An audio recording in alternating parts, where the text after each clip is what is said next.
हमें banquet hall का scene दिखा रहता है जहाँ बहुत सारे लोग थे और वो लोग सबके सब आपस में बातें कर रहे थे। तब कुछ लेडीज आपस में बात करती है। एक कहती है, क्या तुमने सुना? वो जो दो लोग वहां पर खड़े हैं उनमें से एक हिज मैजेस्टी एम्परर है और दूसरा मिस्टर टोमा र्यूकन है, जो टोमा होल्डिंग का इकलौता वारिस है और उसी ने वो बिजनेस शुरू किया था। और तब हमें हमारा एम्परर और टोमा दिखाया जाता है और वो लोग कहती हैं, ऐसा लगता है वो दोनों एम्पीरियल मिलिट्री ग्राउंड में ट्रेनिंग के लिए लड़ने वाले हैं और मुझे लगता है वो लोग मुकाबला करने वाले हैं, लेकिन किस बारे में? और तब वो दोनों एक दूसरे के सामने खड़े थे और दोनों एक दूसरे को घूर के देखते हैं। तब एम्पर कहता है, आई एम श्योर तुम्हें रूल्स का पता होगा, है ना? वैसे अगर तुम्हें पता नहीं है तो मैं तुम्हें बता देता हूँ। अगर तुम्हारी तलवार नीचे गिर गई या तुम्हारे घुटनों ने ग्राउंड को छुआ तो तुम हार जाओगे। और वैसे भी आज का दिन तुम्हारे लिए बहुत ज्यादा मुश्किल होगा, इसलिए रूल्स बिल्कुल मना है और मैं तो इतने ज्यादा रूल्स यूज कर सकता हूँ, इसलिए तुम्हारे लिए ये ठीक होगा। तो टोमा कहता है, क्या ये मुझ पे एहसान कर रहा है? तो तब एम्पर अपना हाथ पीछे बांधते हुए कहता है, और एक हैंडीकैप के तौर पर तुम्हारे पाँव पे जख्म है ना? तो आज मैं सिर्फ एक हाथ से लड़ूंगा, तो तुम तैयार हो, है ना? तो टोमा सोचता है, एक मिनट, क्या ये मेरा मजाक उड़ाने की कोशिश कर रहा है? लेकिन वो अपनी तलवार आगे करता है और कहता है, ये बदतमीज, इसको खुद पे बहुत ज्यादा घमंड है और मैं इसको इस बात पे मजबूर कर दूंगा, अपने फैसले पे पछताए ये। लेकिन तभी पीछे से कोई भागकर उसकी तरफ आ रहा होता है और वो था उसका गॉडफादर। वो कहता है, यूजीन। और वो था हुमार रुकन। वो सोचता है, यूजीन यहाँ पर क्यों है और ये एम्पर यान फ्रेजर से लड़ाई क्यों कर रहा है? और तब तक उन दोनों ने लड़ाई शुरू कर ली थी। तो एम्पर तब पीछे होता है तो वो कहता है, यान फैजा, ये तो सर्वन एम्पायर का राइवल है ना, इसी ने सर्वन एम्पायर को खत्म किया था। तो इसका मतलब है ये लोग असल में लड़ाई कर रहे हैं या फिर ये सिर्फ प्रैक्टिस कर रहे हैं। तो वो सोचता है, पता नहीं ये सब कुछ क्यों हो रहा है, लेकिन वो चिल्ला के कहता है, तुम्हें जीतना ही होगा, मैं तुम्हें सपोर्ट करूंगा सिंसियरली। लेकिन तभी उसके पीछे हमारी हीरोइन का डैड आ गया था, सिलिसिया का डैड। तो तब वो हाँ आके कहता है, क्या ये लड़का वही है जो मेरी डॉटर को सेड्यूस करा था, टोमा र्यूकन? तो वो कहता है, क्या तुम फिर से आ गए? तो वो कहता है, तुमने कहा कि मेरी बेटी को सेड्यूस करा था, लेकिन ये मार्कस बाल है और यहाँ पर तुम कितनी सारा बदतमीजी कर रहे हो। और ये मत कहो कि मेरे बेटे ने तुम्हारी बेटी को सेड्यूस किया, बात तो इससे उल्ट थी। और तब वो दोनों लड़ी जा रहे थे। तो सिलिसिया का डैड कहता है, क्या मतलब, अब तुम शेमलेस बन गए हो? मैंने तुम्हें पहले भी बताया था, मेरी बेटी उसके पीछे नहीं गई थी, वो उसको ही लेके गया था वहां से। तो तब वो चिल्ला कहता है, तुम्हारी स्वॉर्ड प्ले खत्म हो भी जाए और मैजेस्टी, फिर भी तुम्हें जीतना होगा। मैंने तुम्हें स्वॉर्ड सिखाई थी, अगर तलवारबाजी में तुम हार गए तो कभी मुझे अपनी शक्ल ना दिखाना और तुम एक वर्थलेस अपोनेंट से नहीं हार सकते। तो वो कहता है, क्या तुम किसको वर्थलेस अपोनेंट कह रहे हो? टोमा भी बहुत अच्छा फाइट करता है। और एम्परर और टोमा उधर से लड़ रहे थे और पीछे से वो दोनों उनको चीयर कर रहे थे। तो सिलिसिया का डैड कहता है, एम्परर आपको जीतना ही होगा। तो हुमार कहता है, तुम्हें जीतना होगा मेरे बेटे। और एम्परर और नॉर्दर्न ड्यूक की लड़ाई तो बहुत ज्यादा जोरों शोरों से चल रही थी और उनकी तलवारें आपस में टकरा रही थी। तो एम्पर कहता है, मुझे लगता है तुम्हें ये बात पता होनी चाहिए, हम लोगों में से जो भी जीता वो साशा के साथ पहला डांस कर सकता है। और उन लोगों ने तो बैट पूरी भी कर ली थी। लेकिन महल के दूसरी तरफ का हमें सीन दिखा रहता है जहाँ पे हमारी हीरोइन अपने कान साफ करती है। वो कहती है, पता नहीं कौन लोग मेरे बारे में बातें कर रहे हैं, अभी तक मेरे कान बज रहे हैं। और हमारी हीरोइन तो बाल रूम से बाहर भी निकल चुकी थी। एम्परर और नॉर्दर्न ड्यूक जिसके लिए लड़े थे वो तो बाल रूम में थी भी नहीं, वो तो आम लोगों के लिबास में थी। वो कहती है, ये बहुत ज्यादा फ्रस्ट्रेटिंग है और मुझे बिल्कुल पागल कर रहा है, पता नहीं लोग मेरे बारे में बातें क्यों करते रहते हैं। और वो तो बड़ी प्यारी लग रही थी आम ड्रेस में भी। और दूसरी तरफ उसका असल ड्रेस जो एम्परर ने उसके लिए भिजवाया था वो वहीं पे पड़ा था। तो मेड कहती है, हैं ये ड्रेस यहाँ पर क्यों पड़ा है? और ये तो एम्परर ने साशा को दिया था ना, और साशा वो कहाँ पर गई? और साशा बड़े आराम से राइन के साथ बाहर थी। वो कहती है, ये कॉमनर्स का ड्रेस कितना लाइट है ना, क्या ये मुझ पे अच्छा लग रहा है? तो राइन कहता है, ऑफ कोर्स, मैंने श्योर किया था ये आपकी आई कलर के साथ मैच हो, थैंकफुली ये फिट आ गया। तो वो कहती है, क्या फिट आ गया? क्या तुम्हें पता था कि मुझे ये कपड़े चाहिए होंगे? क्या तुमने एडवांस में ही तैयार करवाए थे? तो वो उसकी बात का जवाब नहीं देता और कहता है, चले हम यहाँ से चलते हैं। तो वो कहती है, क्या ये मेरी बात का जवाब नहीं दे रहा? तो वो गुनगुनाते हुए वहां से जा रहा था। वो कहता है, इस तरफ चलते हैं।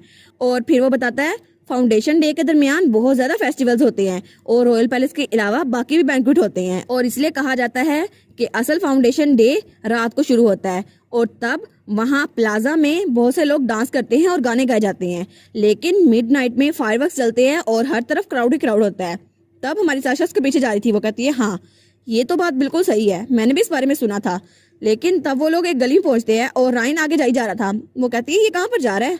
तो राइन कहता है, सिस्टर इन लॉ, क्या हम ऊपर जाएं? और वो एक तरफ इशारा करता है।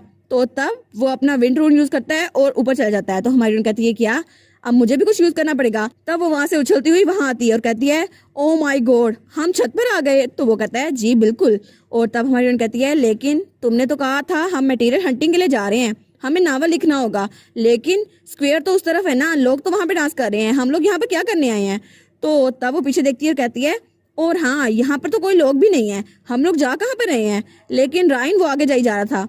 तो वो वहाँ पर देखती है और कहती है ये जगह तो किसी स्लम की तरह लग रही है, यहाँ पे तो बहुत ज्यादा गरीब लोग रहते होंगे और यहाँ पे तो चीजें बहुत ज्यादा टूटी फूटी हैं। वो कहती है सच में यहाँ पे कोई रोमांस मटेरियल मिलेगा भी या नहीं। तो रायन वो बिल्कुल चुप हो जाता है, वो कहता है आप भी चुप हो जाएं और अपना हाथ वो आगे बढ़ाता है।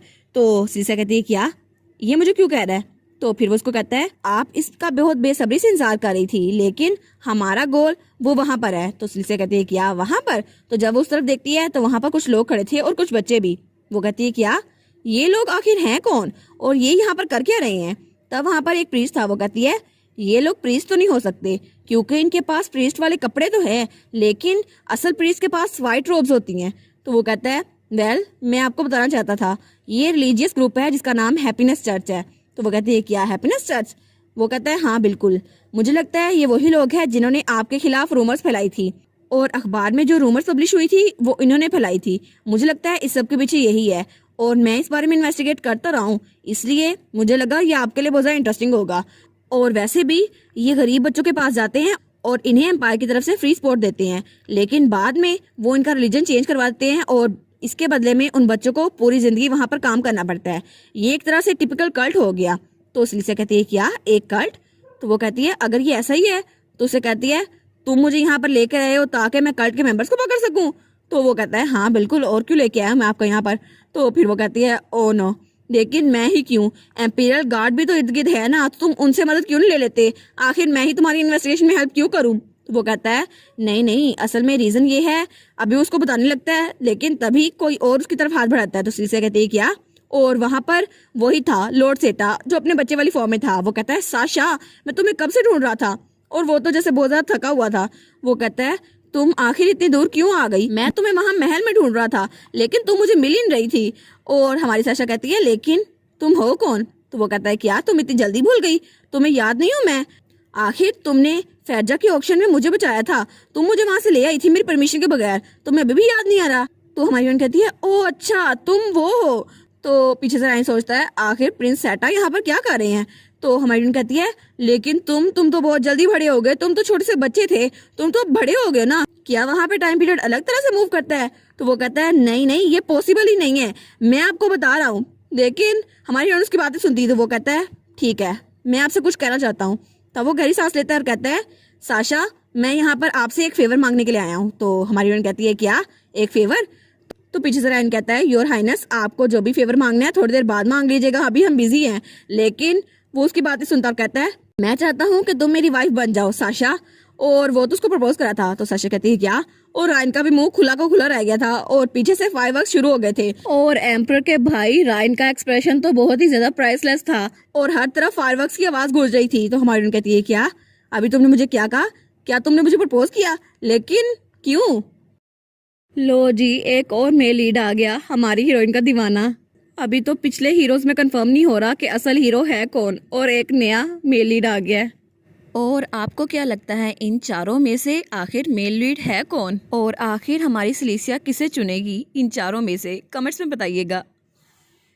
और इसी के साथ ये वाला पार्ट यहाँ पर ख़त्म। तो आप लोग बताइएगा आपको ये पार्ट कैसा लगा, प्लीज़ लाइक करिएगा, कमेंट करिएगा और शेयर करिएगा। और जो न्यू व्यूवर्स हैं काइंडली वो चैनल को सब्सक्राइब कर दें, और पिछली वीडियोस का लिंक आपकी स्क्रीन पर नज़र आ रहा होगा तो काइंडली उनको भी चेकआउट कर लें। Thank you so much.